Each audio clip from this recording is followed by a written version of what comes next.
Big TV భక్తి సమాచారం WhatsApp ఛానల్లో జాయిన్ అవ్వండి. అన్ని విశేషాలు ఎప్పటికప్పుడు తెలుసుకోండి. మొత్తం భారతీయ సంస్కృతిని ఒక్క మాటలో చెప్పాలంటే తెలుగు సామెత ఒకటి ఉందండి. ఉంటే ఉగాది లేకుంటే శివరాత్రి, రెండూ వస్తున్నాయి. త్వరలో శివరాత్రి వస్తాం, తర్వాత ఉగాది వస్తాం. జీవితం గడపాలంటే ఉంటే ఉగాది లేకుంటే శివరాత్రి. నీకు ఉన్నప్పుడు హాయిగా షడ్రసోపేతంగా ఉగాది పచ్చళ్ళ పిండి వంటలు వేసుకుని తిను. లేదనుకో నాకు లేదండి దరిద్రుండండి ఏడవక శివరాత్రి అని చెప్పి. ఇప్పుడు శివరాత్రి ఏమిటయ్యా పాల్గొన మాసం కదా అంటే సోమవారం అని చెప్పి. ఇప్పుడు సోమవారం కాదయ్యా ఇవాళ గురువారం అంటే సాయిబాబా కోసం అని చెప్పి, ఏదో ఒకటి చెప్పి ఉపవాసం అని చెప్పి. అంతేగాని దరిద్రున్నయి లేనందువల్ల నేను తిండి తినలేదు అనొద్దు, దేవుడి కోసం అని చెప్పి. అది భారతీయ సంస్కృతి. మన గౌరవం మనం కాపాడుకోవాలి, మన పేదరికాన్ని మనం బయట పెట్టుకోవద్దు. నా బతుకు నేను బతుకుతా, ఓ ప్రభుత్వమా ఓ పాలకుడా నీ నుంచి నాకేమీ అవసరం లేదు, నువ్వేమీ మింగేయకుండా సక్రమంగా పరిపాలించు, నేను కోరుకునేది అదే. నువ్వు నాకేమీ ఇయ్యక్కర్లేదు, నువ్వు నాకేమీ ఇయ్యక్కర్లేదు. నా చదువు నేను చదువుకుంటా, నా ఉద్యోగం నేను చేసుకుంటా, నా పెళ్ళి నేను చేసుకుంటా, నా పెళ్ళాం పిల్లలు నేను పోషించుకుంటా, నువ్వు సక్రమంగా పరిపాలించు చాలు. ఇది మనం పాలకులకి చెప్పాల్సిన మాట. ఆ మాట ఈ వేదిక ద్వారానే చెబుతున్నా నేను పరమధైర్యంగా.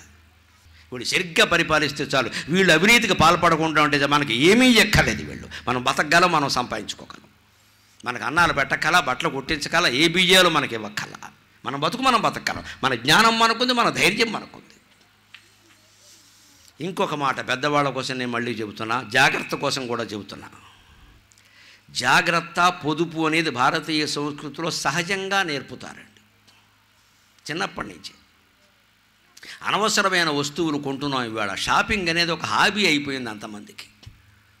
ఏదో సినిమా చూడడం హాబీ అంటే పర్వాలా, ఏదో హరికథలు వినడం హాబీ అంటే పర్వాలా, పోనీ ఏదో కుట్లో అల్లికలో హాబీ అంటే పర్వాలా. షాపింగ్ హాబీ ఏమిటమ్మా, దిక్కుమాలిన హాబీ. కొంపలు నాశనం అయిపోవు అంటే నీకేం పని లేకపోతే సరదాగా షాపింగ్కి బయలుదేరతావా?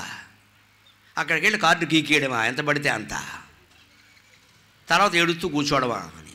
లేకపోతే ఇంకా షాపింగ్ కూడా వెళ్ళక్కల. ఇప్పుడు కొత్తగా వచ్చాయి కదా ఆన్లైన్, ఓ నొక్కు అమెజాన్ ఇస్తాడు ఎంత పెట్టి. అదే ఇడ్లీకి కూడా అమెజాన్నే, మన కర్మ అలా వచ్చింది. హోటల్లోంచి కావాలంటే అమెజాన్, వాడెక్కడో అమెరికాలో తగులడతాడు, వీడికి ఏదో పంపుతాం, వాడెవడికో పంపుతాడు, ఇది వస్తుంది ఇక్కడికి. దీనికోసం అమెజాన్ కావాలి. ఈ అట్టపెట్లు, ఆ లోపల ప్లాస్టిక్ ప్యాకేజీ ఎక్కడ పారేస్తున్నారో ఆలోచించండి అమ్మా. భూమి ఏమైపోతుందో.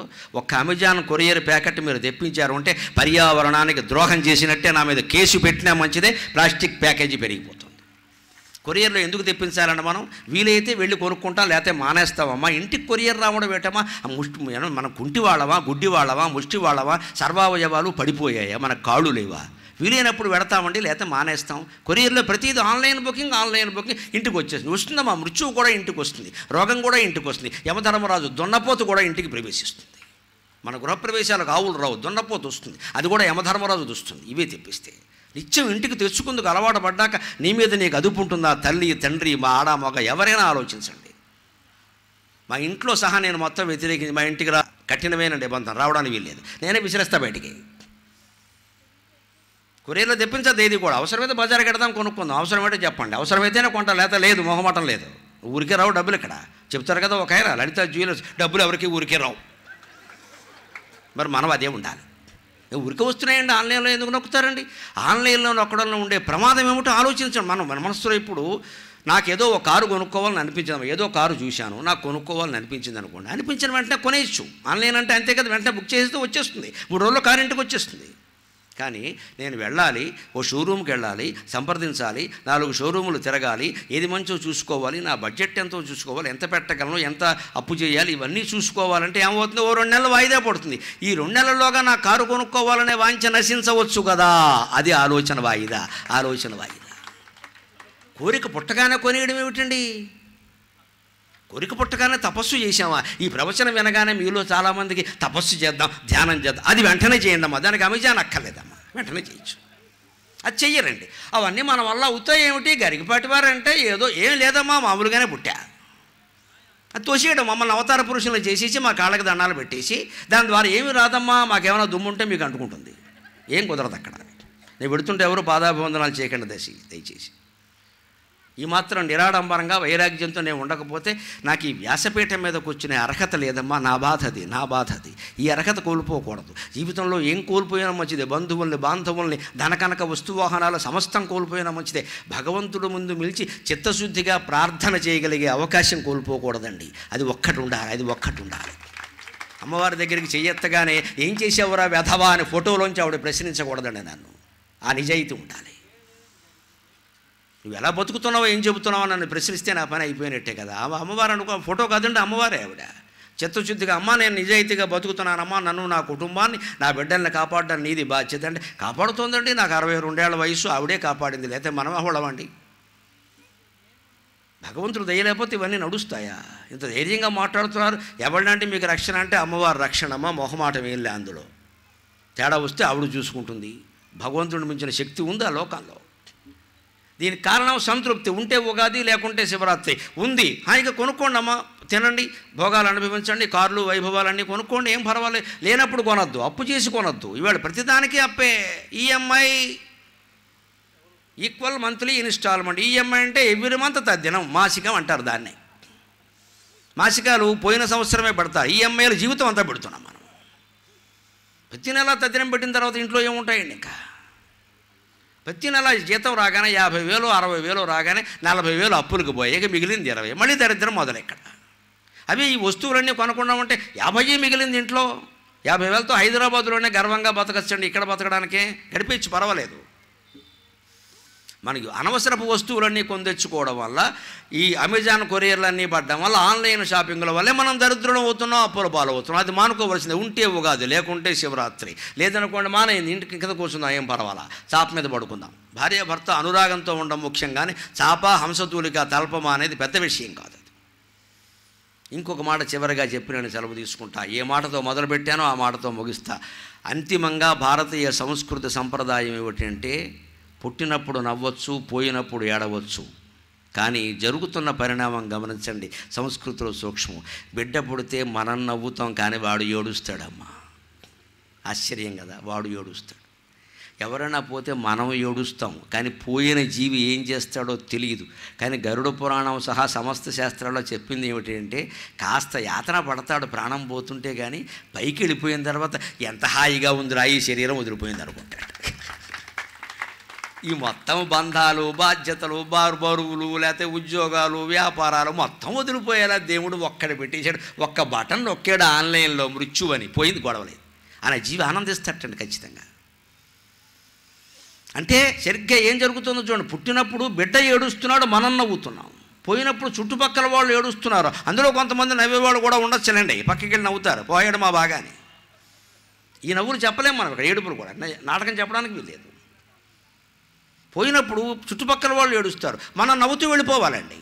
పుట్టినప్పుడు వాళ్ళు నవ్వారు, మనం ఏడుస్తూ పుట్టాం. అందుకని పోయేటప్పుడు వాళ్ళు ఏడుస్తారు, మనం నవ్వుతూ వెళ్ళిపోవాలి. ఇంకా ఏదో కావాలనే తాపత్రయం ఉండదు. అందుకే భర్తృహరి సుభాషితాల్లో 300 సుభాషితాలు రాశాక వైరాగ్య శతకంలో చివర ఒక మాట చెబుతాడు. దాంతో నేను సెలవు తీసుకుంటా. పోయేటప్పుడు ఎంత నిశ్చింతగా వెళ్ళాలి అంటే, మాతర్మేదిని తాత మారుత సఖేతే జగ సుబంధో జల భ్రాతర్వ్యోమ నిబద్ధయేష భవతాం అంత్యప్రణామోంజలి నిబద్ధయేష భవతాం అంత్యప్రణామోంజలి యుష్మత్సంగవశోపజాత సుకృతస్ఫారస్ఫురన్ నిర్మల జ్ఞానాపాస్త యుష్మత్సంగవశోపజాత సుకృతస్ఫారస్ఫురన్ నిర్మల జ్ఞానాపాస్త సమస్తమోహమహిమా లీయే పరబ్రహ్మణి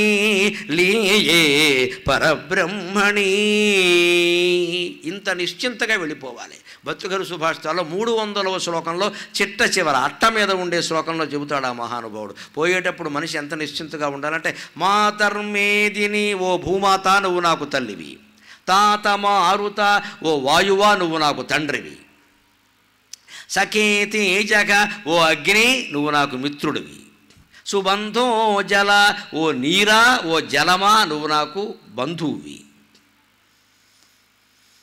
భ్రాతర్వ్యోమ ఓ ఆకాశమా నువ్వు నాకు సోదరుడివి. పంచభూతాలను సోదరులుగా భావించాలి. శరీరం పంచభూతాల్లో కలిసిపోతుంది. అంత ధైర్యంగా ఉండాలి మృత్యు సమయం. అందుకని పోతుందేమో డాక్టర్ని పిలవరా, బొంబాయి తీసుకెళ్ళపోయావు. ఎందుకమ్మా లేనిపోను గొడవ? పోతుంటే ఓ పక్క సుఖంగా పోక బొంబాయి తీసుకెళ్ళడం వాడికి కష్టం, మనకి కష్టం. ఏదో అంబులెన్స్లో బారేసి దారిలో పోతే ప్రాణం, అంతకంటే కన్నకొడుకు చేతుల్లో పోవడం మంచిది కదా. ఎందుకు ఆ యాతన? ఆ వాంఛలు ముందే తగ్గించుకోవాలి, పోవడానికి సిద్ధంగా ఉండాలి. 25 ఏళ్ళ వాళ్ళ 30 ఏళ్ళ వాళ్ళకు ఏదైనా జరిగితే మనం బాధపడవచ్చు, పచ్చికాయ పగిలిపోయిందని. 60 దాటినా 70 దాటినా 80 దాటినా ఇంకా నేనండి ఇంత ఆరోగ్యంగా ఎందుకున్నానంటే అవసరం లేదు. నీ ఆరోగ్యం ఎవడికి? నీ ఆత్మజ్ఞానం పొంది ఇక్కడ రేపు పోయినా బెంగలేదు. ఆత్మజ్ఞానం పొందేవాదు ఒకటే ముఖ్యం. అవిజ్ఞాతే జన్మ నష్టం, విజ్ఞాతే జన్మ సార్థకం. ఆ ఆత్మజ్ఞానం పొందితేనే జన్మ సార్థకం, లేకపోతే మొత్తం వృధా అయిపోయినట్టే. ఇంత నిస్సారపు పిప్పి కోసమై చక్కని కాలము సృక్క చేసి అని దేవుడు ముందు ఏడవలసింది. అందుకని పోయేటప్పుడు ఎలా ఉండాలో భక్తులు చెబుతున్నాడు. పంచభూతములారా మీరు నాకు తల్లి, తండ్రి, బంధువు, మిత్రుడు.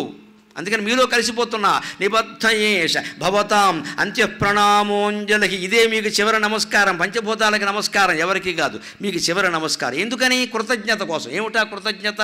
యుష్మత్ సంగవశోపజాత సుకృత స్ఫారస్ఫురన్ నిర్మల జ్ఞానాపాస్త సమస్త మోహ మహిమ లీయే పరబ్రహ్మణి.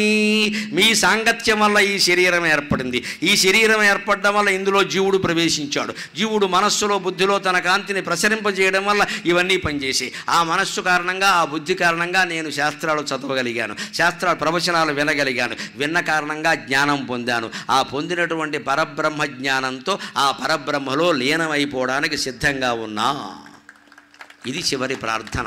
ఇది చివరి ప్రార్థన. ఆ ప్రార్థనతో మనం జీవితాన్ని ముగించాలి.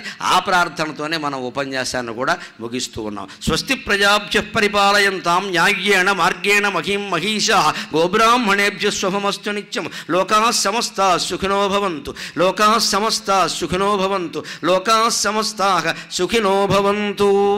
స్వస్తి. For more videos like this, subscribe Big TV channel.